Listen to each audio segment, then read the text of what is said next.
Oh, all right. I got the green light from my co-host. Good evening. Welcome to the org transition webinar. We hope to spend about a little less than an hour to really connect with you, give you a chance to get some information that we in the Center for Student Involvement feel is really important for you all in terms of preparing your new executive board to take over for programming and club initiatives for the fall 2020, spring 2021 academic year. So Jordan Harris and myself, Calvin Haney, will spend that time talking to you or talking at you. Looks like we've got 11 participants in today. So we have a chat feature in this room. So if you have any questions that you want us to answer during the time, please post them on the chat so that we can connect. Looks like Jordan is driving the presentation today. So I'll let her hit the presentation button that's down in the bottom right.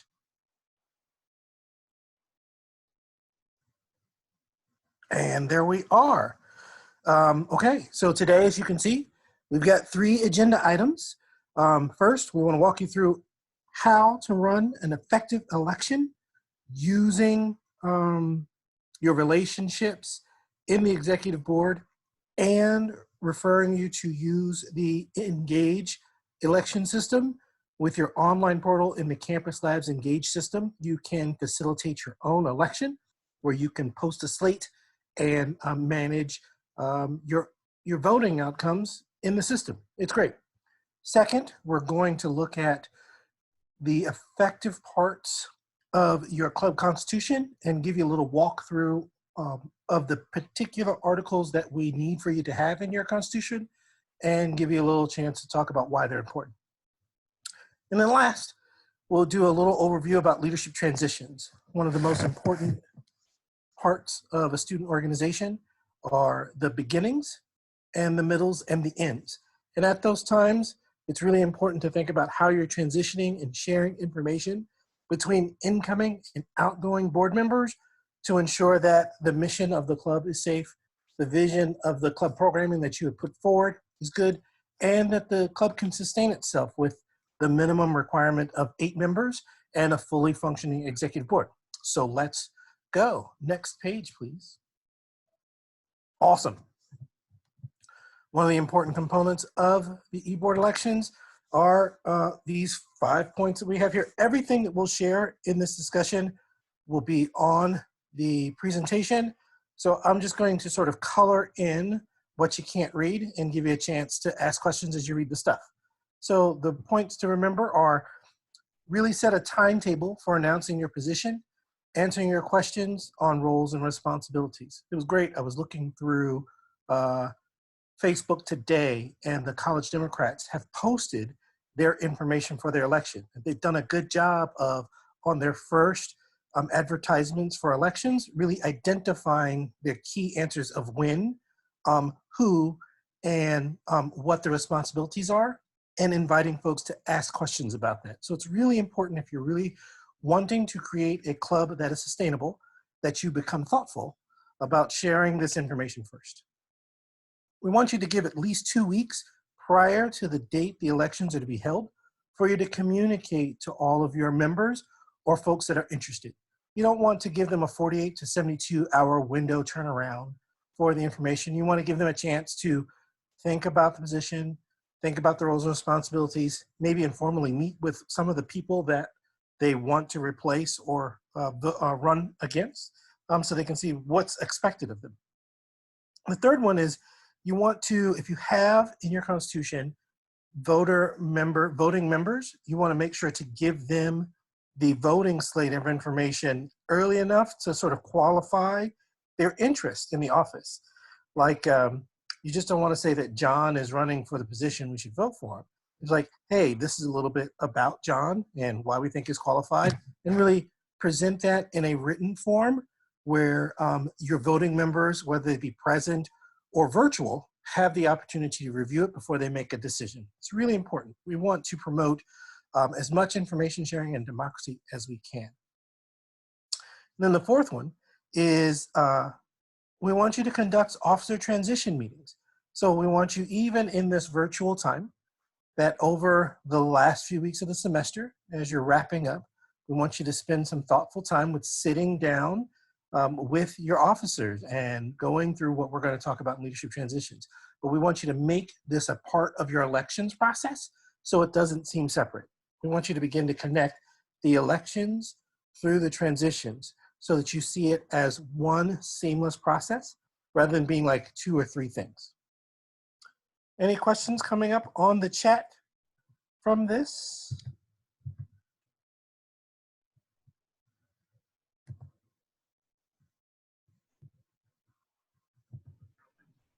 I don't see any.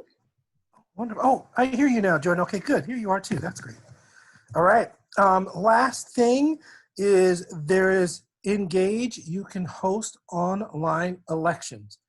Please go to the link that's posted on the page right here and go through the instructions and the tutorial about how to set that up. After you review that, if you have any questions or you need us to generate any lists for you, please send Jordan or myself an email. Our email addresses will be at the end. And most of you, I think, have known us or connected with us to send us an email and we'll follow up with you. We look forward to speaking with you. Next page.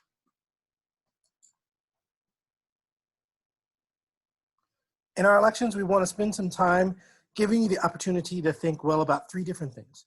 The first thing is the essentials that you need to know about effective elections, the foundations for procedures and practices that work, and then a final conversation about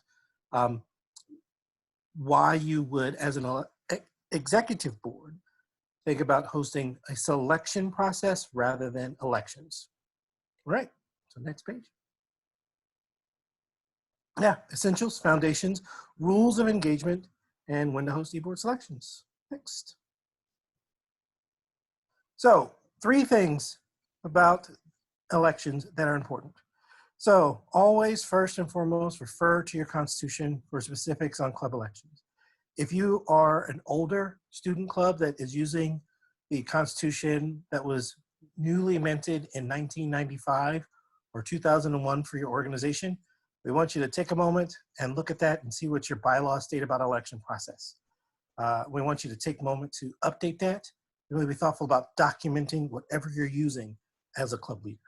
Second, we want you to appoint your officers in a fair and ethical manner. Now, we know that club life is sort of informal and that it's a relationship-driven process, but we want to make sure that everyone is given the opportunity to run for a position, that they are qualified to do the duties of that position, even if they're your friends, and that you've selected them in a way that people you can count the tallies of for and against so that you're giving the opportunity to be involved in democracy. It's really important for this to happen.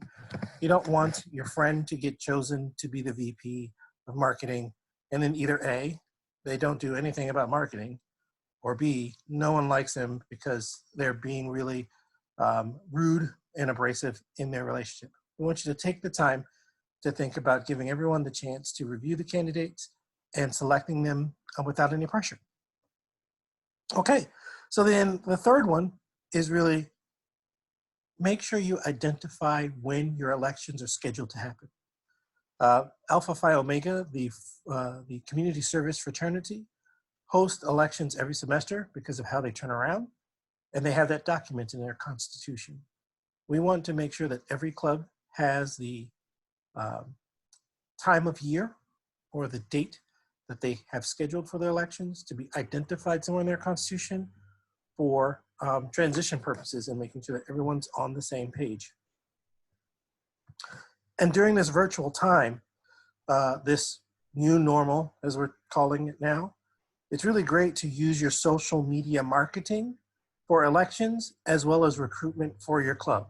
So we want you to take a moment and, dust off your Facebook page or update your Instagram and Twitter social media with your advertisement for your elections to let people know that you're out there and seeking. One of the things that I'm certain is going to happen when students come back fall 2020? Is there going to be hungry for programming, hungry for a community, hungry for face-to-face experience? Your club will be on the cutting edge of folks getting members interested in your experience if you take the moment over the next few months to really advertise and market and brand yourself through successful elections. Next page. Awesome. So for the foundations, again, it always goes back to whatever's in your constitution. We want you to take a moment with your executive board and review the roles and responsibilities before your election. We want to ensure that the positions and the responsibilities that you're selecting or electing for are clear for any potential candidates. And if you have an executive board who is new or interested, you should really give them a chance to ask some questions and get some answers about the specifics related to the programming. You know, some of our clubs have a difficult time with identifying the role of their information manager or their secretary, what the boundaries and expectations are, or like the social media chair, how many times they post or not post, or what's expected of them. Before you select that person, to give them a chance to review and be clear on that, and let your executive board be clear on what their expectations would be together. Again, the timetable is really, really important. Some of this is redundant because I think by and large, our student clubs don't take the time to plan out what their executive schedule will be, because typically at the end of the spring semester, everyone's trying to get in those 16,000 programs that they haven't done, and really trying to create great programming experiences and forget to work on the executive structure for their group. All right, let's see. Next page. Okay, so rules of engagement. 4 things to consider. Clarify how your votes are going to be counted. Is it 2/3 vote? Is it simple majority? I want you to determine that and have it identified in your constitution. Confirm term of office. If it's academic year, it's semester, you want to be clear on that. Second one is, what happens if a position is left vacant? Does your constitution give emergency powers to any particular executive board member? Is it a runoff? Is it selection? You want to be clear in that before you go into the election, so you can take care of triaging the position or doing some additional outreach and being fair and ethical. And then confirming presidential veto powers. So if the majority vote comes up to a tie, who makes the decision? How does the president work in that? Those are important components. Any questions? All right, next page.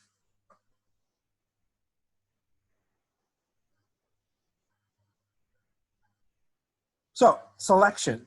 When do you select? When an organization is small. If your executive board is only like 2 or 3 people, but you have a membership of 10, I think selections are appropriate. Any new organization that's still looking to build their community, a selection is good. If you got newly renewed or newly recognized in fall 2019, and you don't quite have the steam for programming because of how the on-campus experience ended over this last month, it's okay to consider selections. And then, you know, if your board functions more like a small team rather than a formal role or formal organization with structures and management, then a selection is fine. We just want you to, again, have your timetable and make sure you answer questions on roles and responsibilities prior to the selection. We don't want Ted to come back in July or in August and find out that he's been selected as the VP of branding and he had no idea that he was going to be selected for that. So you want to give everyone ample opportunity to get information. Next page.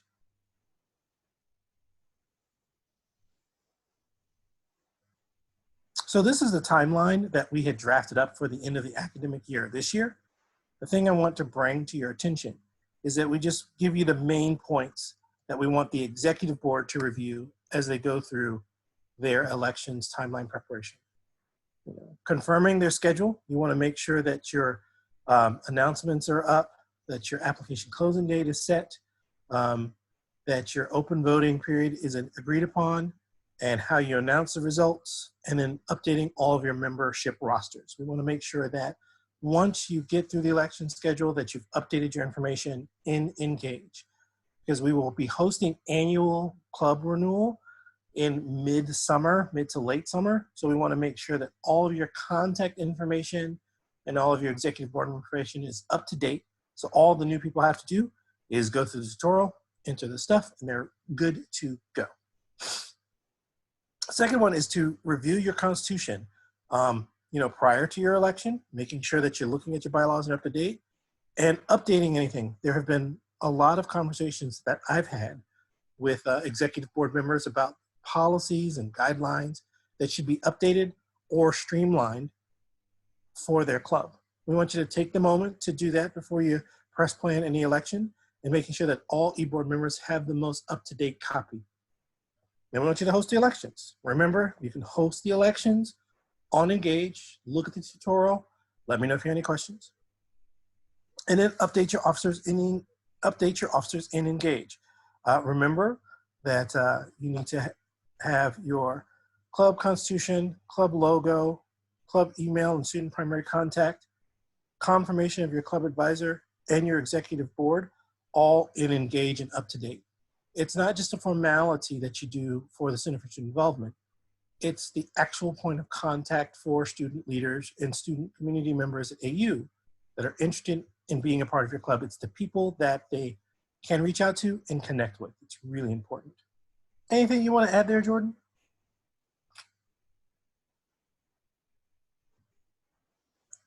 I think you covered it, Calvin. Sorry for the speeding forward.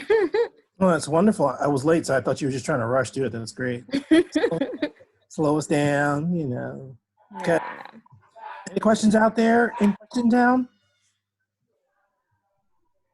We don't have any questions in the chat. Feel free to message in the chat if you have questions. But if not, then we'll keep going forward.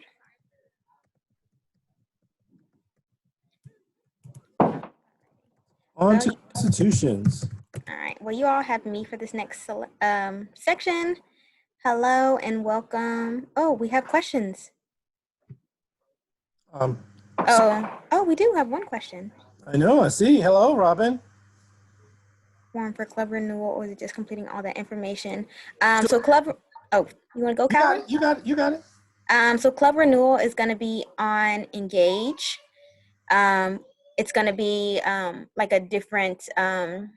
It's going to be like a prompt, like it's going to ask you to renew your club. We haven't set that up yet, but when we get ready to open annual club renewal, we will send out email messaging and give you instructions on how to complete that.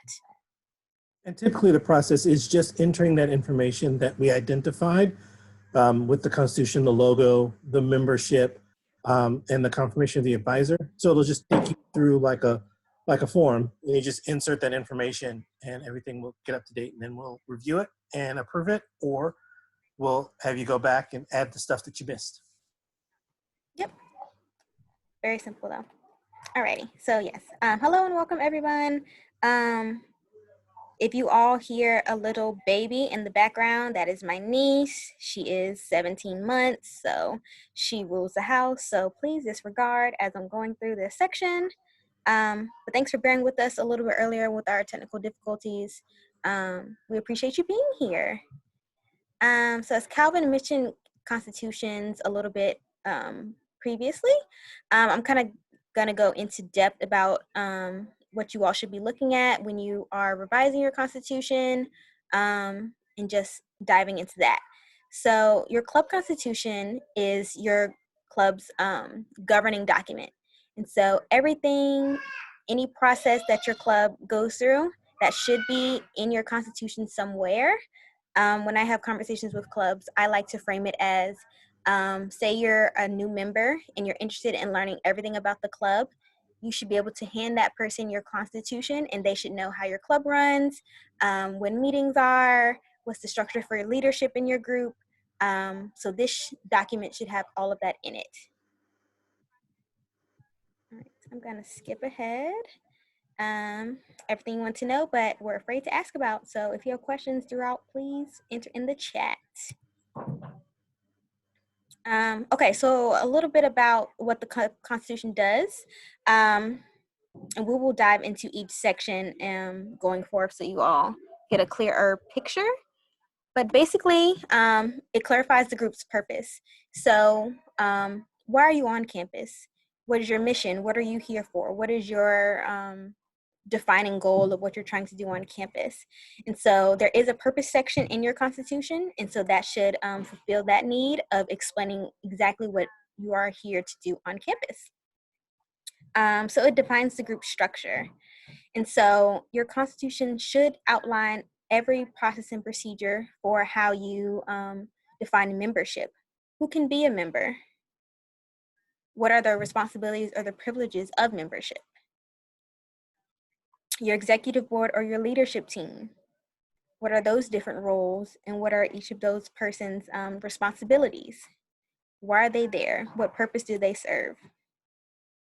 As Calvin mentioned earlier, with elections, what are your election procedures? If I want to be nominated, what is that procedure to go about so I can be a candidate for an executive board position? When will meetings be held? What does my advisor do, or what is the purpose of our club advisor, and what do we expect of them to do for our group? So each of these structures should be defined somewhere in the Constitution as we go through it. So it sets your guiding principles.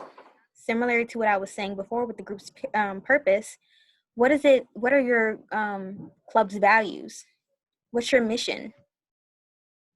How are you going to keep people accountable to those values? Why are you here on campus? And what gap are you here to fill on campus? Every club was recognized for a reason, so why is it that you're here? And lastly, clarifies roles and responsibilities.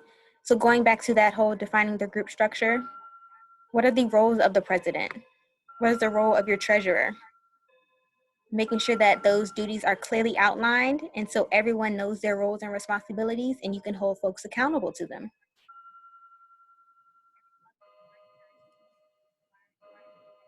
Alrighty.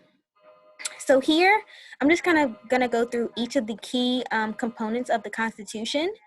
Now, this is gonna sound like a lot of blah, blah, blah, blah, blah, but as you're looking at evaluating your Constitution for annual club renewal coming up in the summertime, these are the key articles that you're gonna wanna look at and make sure that your current Constitution aligns with what we expect as CSI for club constitutions.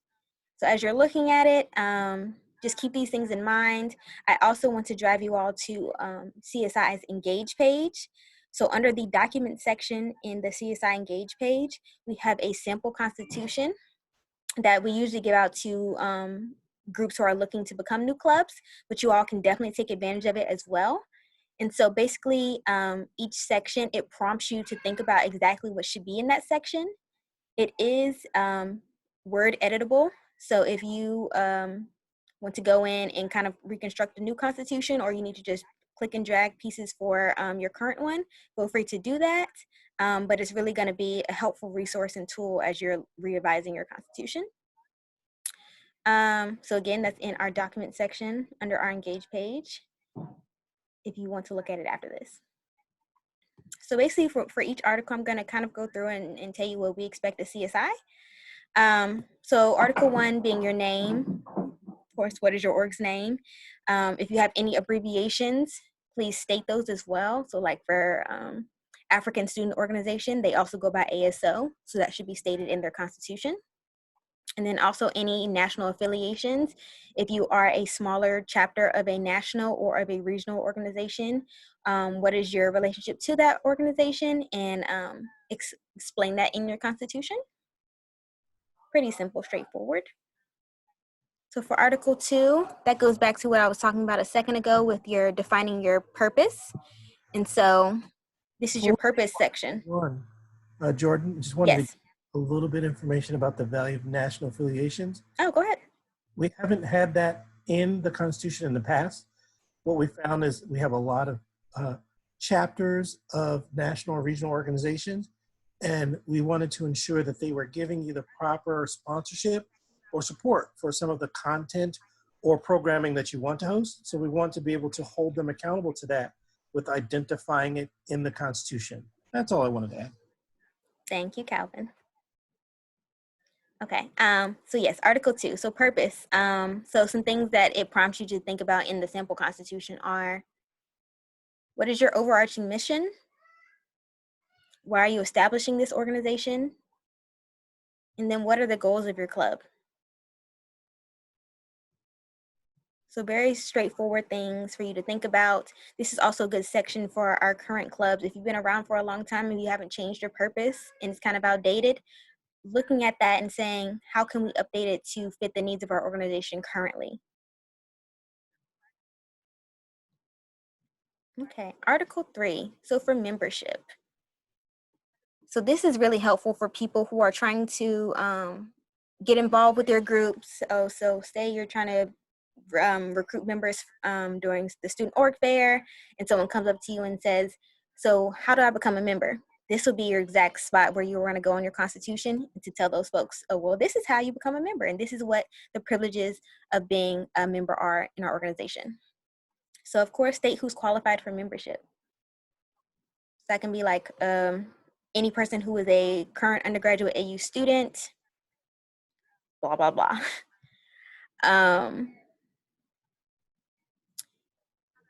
What does active membership look like versus general membership? So is that they have to attend one general body meeting, they have to express interest in in some way, shape, or form. And folks who have active membership should be voting members in your organization because they should have some type of privileges to being that member. Also in this section, we have a non-discrimination clause that I'm not sure if it was in Calvin can chime into this. Sorry, Calvin can chime into this. I'm not sure if that was in previous sample constitutions, but we do have it in our current sample constitution. That Yes, should it's be in. always been in the sample constitution. Thank you. That should be in your club constitution. So when you're doing your revisions, again, look to make sure that's there. If it's not, it's clearly laid out in our sample constitution. So make sure you add that if it's not there. All right. And then stating if there is a membership removal process, what does that process look like? Can people appeal? Is there an appeal process?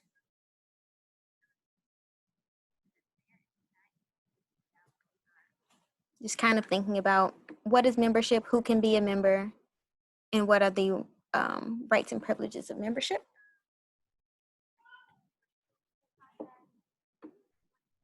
All right, so Article 4, officers.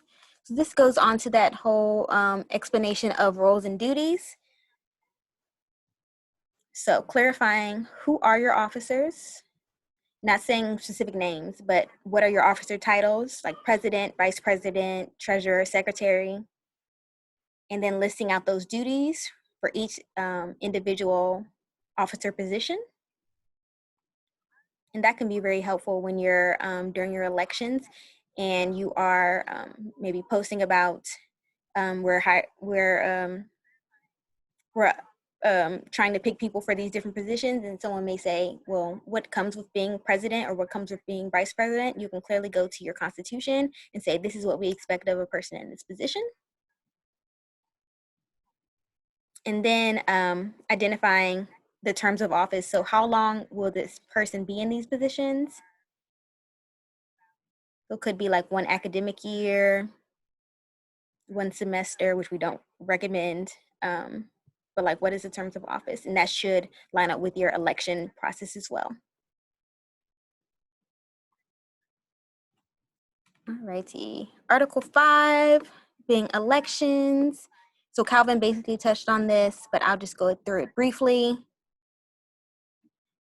So what are the minimum requirements or qualifications for officers? So CSI has a requirement that all Officers must have at least a 2.5 cumulative GPA and be in good disciplinary standing with the university. So that should be in your constitution because it is a CSI standard. Other qualifications you could use are things like they have to have been in the been a member in the org for at least 1 year, 1 semester.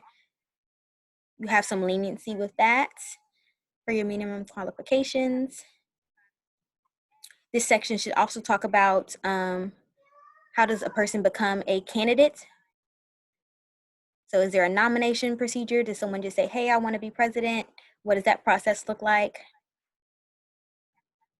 Who can vote? And how are the candidates elected?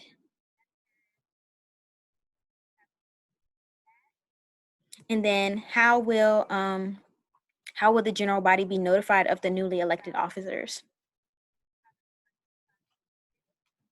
Other things to look at are provisions for filling vacancies. So if someone wants to study abroad for a semester and they were your treasurer, how are you going to fill that position? Will election be held? We do a special election, we do a selection. That kind of goes back to what Calvin was talking about earlier. And then outlining your procedures for officer removal. So same as before with the general body members, but for officers, what does that removal process look like? What are the grounds for constituting even thinking about removal? Thinking about the when, who may initiate that conversation or that process, what type of vote may be required and by whom, and then what does the appeal process look like for that? It's really important to think about your removal process in terms of how you're working with your advisor to serve as a referee. Because not only is it that you're clear in identifying the who, what, when, where, and why in terms of how someone can bring removal into place, but it's also the relationship and how you deal with appeals or let your club advisor support you through what is a pretty difficult moment in club life. Yep, definitely. And that could also go into your advisor section we'll talk about in a second. Article 6, meetings.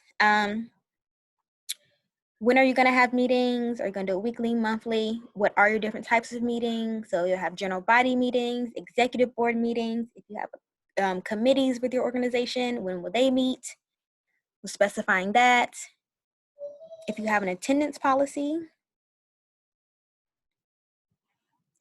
your quorum, so how many people need to be present for you to do any official club business at the meeting.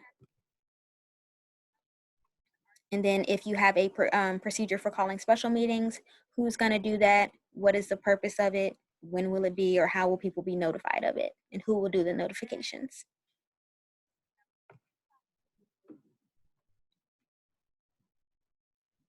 Next article, which we're on Article 7 for advisors. So stating that there should be at least one full-time faculty or staff advisor at all times. You do not have to put your, and you should not put your, the faculty or staff club advisor's name, but just saying that one should be appointed to your organization at all times is sufficient enough. If you have to think about or get a new advisor, what does that selection process look like for choosing that? Who's a part of it? Is it just exec board? Will it be your entire organization? And also, if you have to remove an advisor, what does that process look like, and who makes those decisions or who initiates that process? And then your advisor expectations. So what expectations do you have for your advisor to be involved with the club activities or with your club? So is it that you expect them to come to every general body meeting or exec meeting? Should they be available for you to meet at least once a month to talk with the exec board about what's going on with the club? Should they, what role do they play in with removal? Kind of like what Calvin was saying a second ago. So what are your expectations? And then this is really key when either if you have to get a new advisor or you're just trying to maintain that relationship with your advisor, going through those expectations during the transition process or during when you get back in the fall semester, to make sure that y'all are clear for the entire year, so that they know what's expected of them, you know what is expected of you, and so that you all are on the same page. And then the last one with the amendments, who can suggest an amendment to the Constitution? Who can propose that? How will they oppose that? Who makes that decision? How many votes do you need? Just thinking about those things. It's really good for here and throughout the Constitution to make sure that your general body is involved in some way. They should have some power within the organization, because you don't want to limit it to all just the exec board, because general bodies should have a say in the organization and how it runs, because it's very important, because they are fully a part of the organization, even if they do not hold a leadership position title. Anything like to add with that, Calvin? Representation matters. Thank you. Yes, it does. All right, here is basically going through the criteria for club recognition. And so you all met each of these as you were recognized. And so we just want to make sure and go through them again, just as you are looking at transitioning and getting a new executive board, new club leaders in. We want to make sure that you're clear with us here on the CSI side about what we expect of you as club leaders and as clubs on our campus. So the first one is complying with all of, I'm sorry, I can't see it on my, I can't see the exact words, and I want to make sure I read the exact words. Comply with all applicable American University policies as identified in the Code of Conduct in the Dean of Students office. Thank you, Calvin. I can't see it on my end. Crazy thing. So yes, make sure that you're complying with all university policies.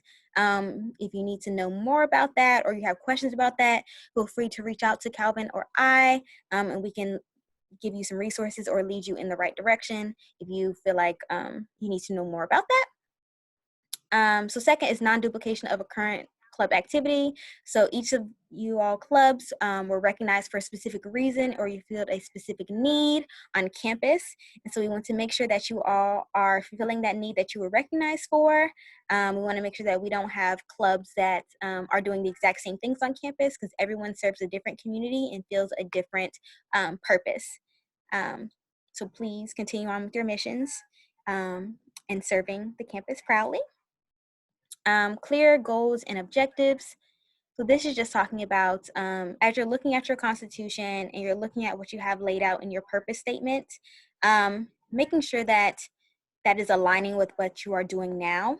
And so if you have something different, or if your organization has changed over the years, updating that to what you're doing now and the need that you're filling now, to make sure that your goals are aligning with what you are doing on campus. And this is also another good thing to look at as you're having transition meetings with the new exec. So looking at what goals that you had planned out for this 2019 to 2020 school year, having a conversation about what did we fulfill, what didn't we fulfill, what do we want our goals going forward, and making sure that those are clear amongst both the incoming new exec board and the outgoing exec board. So adherence to the AU non-discrimination policy. So this is what I was talking about a little bit earlier. So this statement should be in your Constitution. So if it's not, this is in our sample Constitution. So you can copy and paste it and put it under your membership section. All clubs should adhere to this. So serving a specific AU student community need. Same thing I was talking about earlier. Each of you were recognized for a different reason.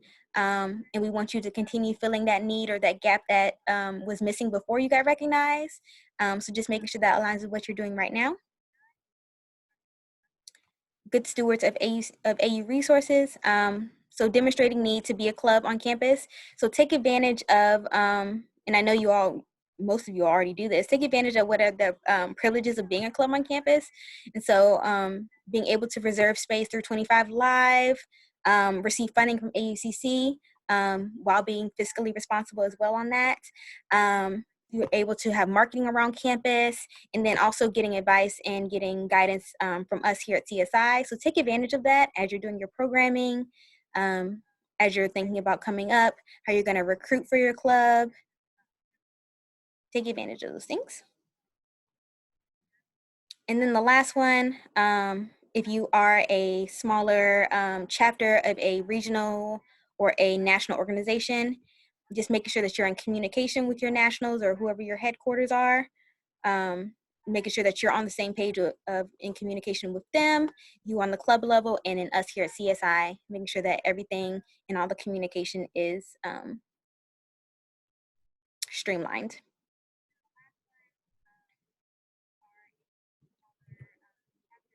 Any questions about that? Feel free to write in the chat.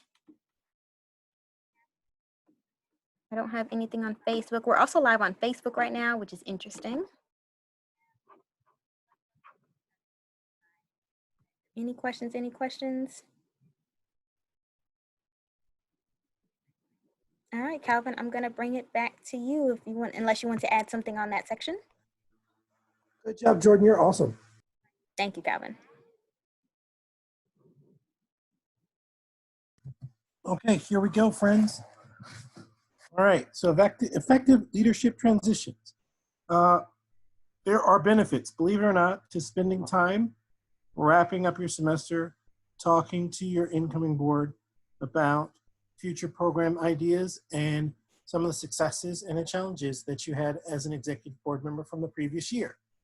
First one is you provide structure and moral support as you recruit and train new leaders.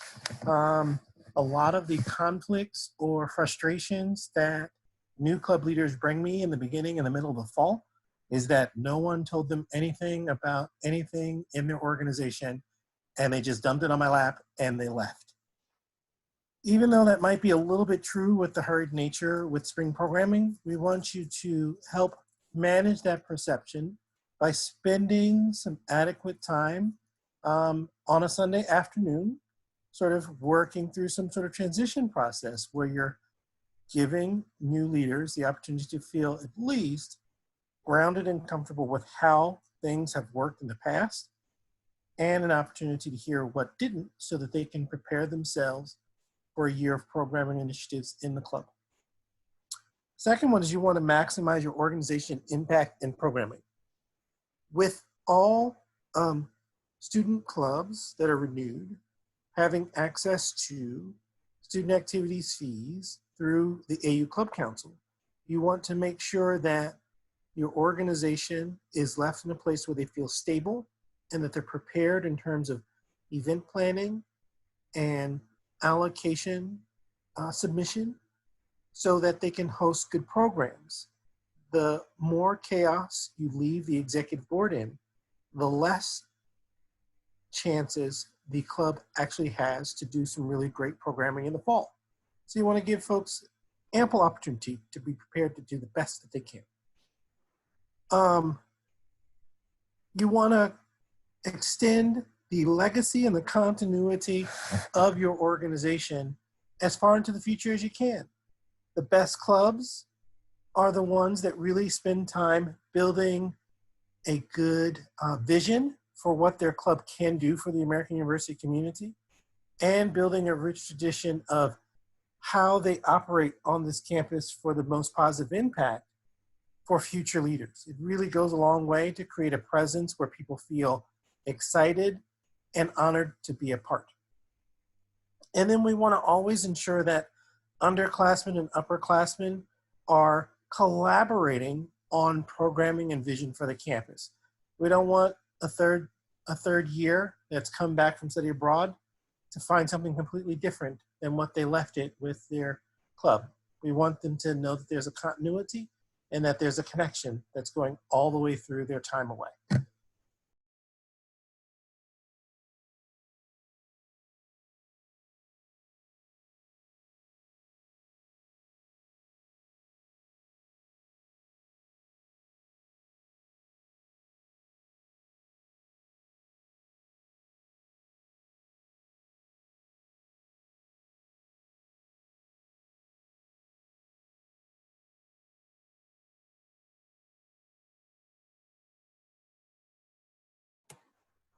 Calvin, you still there?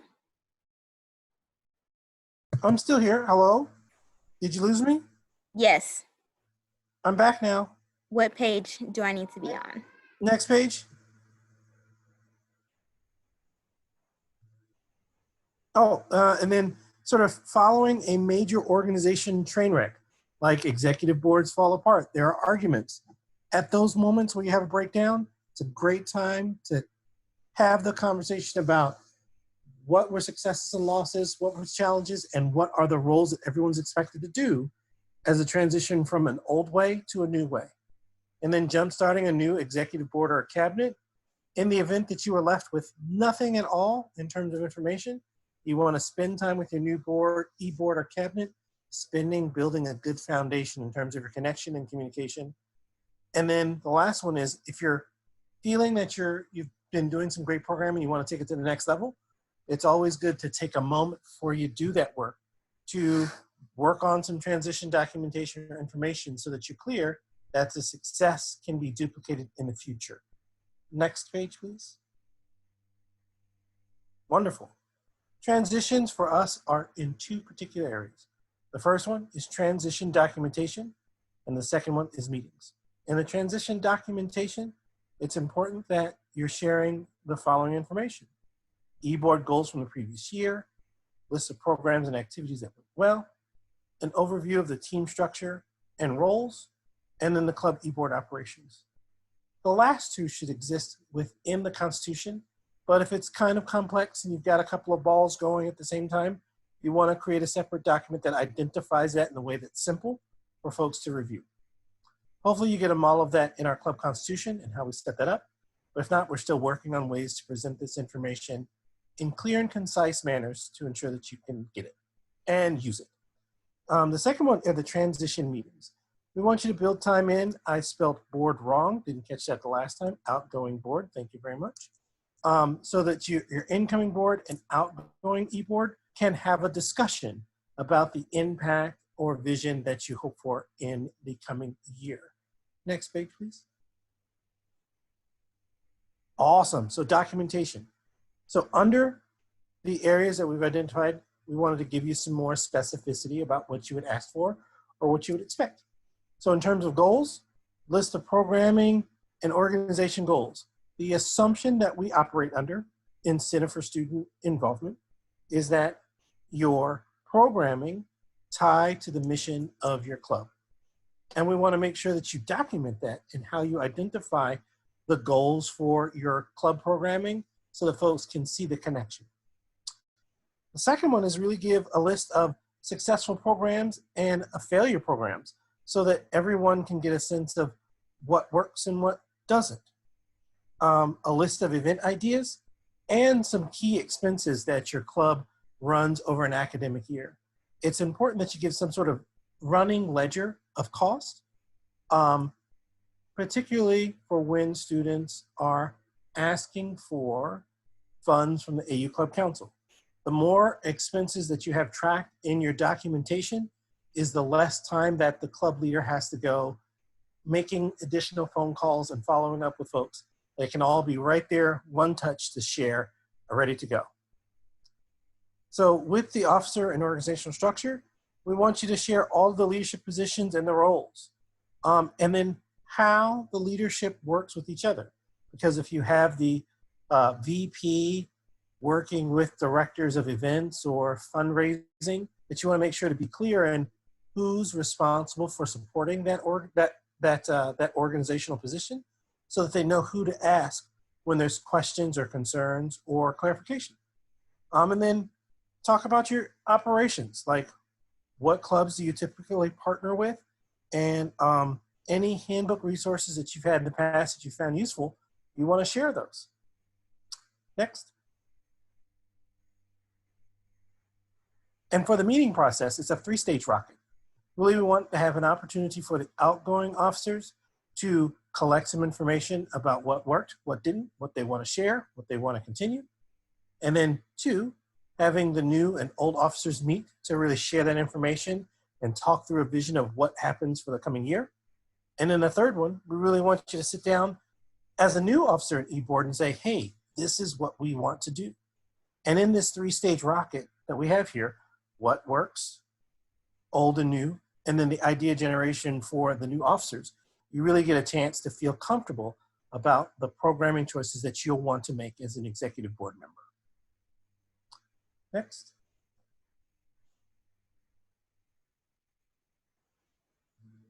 Oh, great. So what's next? We want you to spend time updating your Engage profile, making sure that you've got the right mission and vision, updating any images that you might have from your events from last year, updating your executive board as you host your elections, review your constitution. Take a moment to check out those bylaws, check out that information, make sure it's up to date. And if you need to vote on any new legislation or ratify any changes, please make sure you have those prior to your elections. Social media outreach. Get jiggy with it out there in the Twitter land and Instagrams and Facebook. I don't know, because some of y'all still do the Snapchats. So, snap yourselves and get some information going about your club and organization so folks want to join. And then host your elections. Again, look for that Engage tutorial or look for or ask me any questions, Calvin Haney, about your elections, and we can help you. And then be on the lookout with your updated contact information about the CSI renewal over summer 2020. Once we get our act together from COVID-19 and we're ready to go, we'll start inviting information for the club renewal. So that's what we want from you.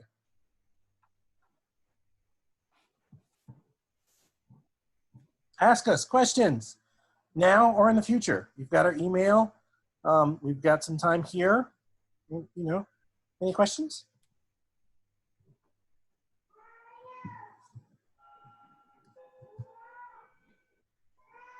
No questions on Facebook. There's nothing in our group chat here.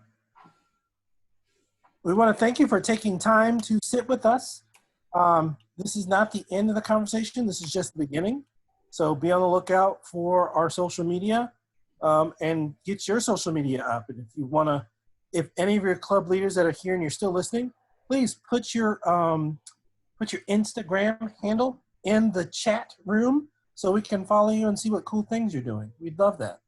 Or your club's Instagram handle. Or it was more, not your personal, it was your club. If I said personal, sorry, meant your club. Oh, there they go. Look at that. Boom. Come on, Rebel. AU Emotion. Rebel. Yeah, come on. I see you now. Okay. So if you all are doing any remote or virtual type events, we are still taking event submissions in the Engage platform. And so folks are still looking at that. So please submit your event submissions. They'll probably get approved really, really quickly. But just so we know that you're doing things virtually and still connecting with your club community.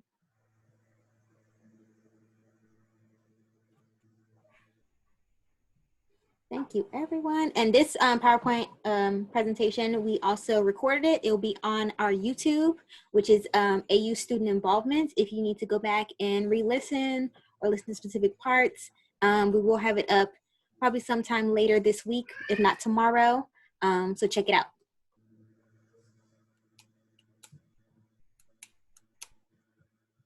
Thank you all very much. Thank you all.